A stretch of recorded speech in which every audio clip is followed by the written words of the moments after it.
তো hello guys, আপনারা সকলেই কেমন আছেন? আশা করি সকলেই ভালো আছেন। তো আমরা দেখতে না দেখতেই কিন্তু আমাদের মাস থেকে 7টা রোজা পেরিয়ে গেছিলো। তো আমরা ভাবছিলাম এই কারখানার ছেলেপুলেগুলো একসঙ্গে হয়ে একটা ইফতারের আয়োজন করি আর কি। তো আলহামদুলিল্লাহ আমরা এই ইফতারের আয়োজন করতে পেরেছি আল্লাহর রহমতে। তো প্রথমেই আমরা এই জিনিসপাতিগুলো একসঙ্গে রেডি করে নিচ্ছিলাম, আর রেডি করার পর এই সামানগুলো আমরা লাইন করে রেখে দিচ্ছিলাম। আর এই কাজগুলো করতে আমাদের কিন্তু অনেকটা দেরি হয়ে গেছিলো, তাই আমার সঙ্গে বাদশা আর হায়দার কিন্তু অনেকটা হেল্প করেছে। আর এই কাজগুলো কিন্তু এই রমজান মাসে অনেকটা করতে ভালো লাগে। তো আজকে ইফতারে আমাদের স্পেশালিস্ট একটা খাবার আছে, তার নামটা আমি আপনাদের একটু পরেই বলবো। তার আগে আপনাদের মাঝে আমি একটা কথা বলতে চাই, আমার ফেসবুক পেজের নাম কিন্তু আমি চেঞ্জ করতে চাই।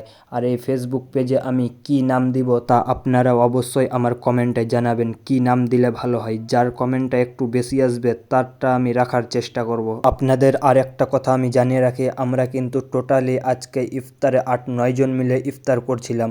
আর সামনের বছরে কিন্তু আমরা টোটাল 18-20 জনের মতো আমরা ইফতার করেছিলাম। তো সামনের বছরের থেকে এই বছরে কিন্তু আমাদের ছেলেপুলে অনেকটাই কম ছিল। তো ওই সব ছেলেগুলো কিন্তু এখন অন্য অন্য কাজে ব্যস্ত আর কি। তো আমরা এই এত বড় কারখানাতে 8-9 জন ছেলেই থেকে গেছি আর কি। আর আমাদের এই খাবারগুলোতে কিন্তু অনেকটাই বরকত ছিল।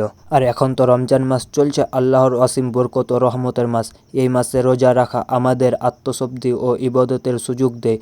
আল্লাহ তাআলা আমাদের সকল গুনাহ মাফ করে দেন এবং আমাদের প্রতি তার বিশেষ দয়া বর্ষিত হয়।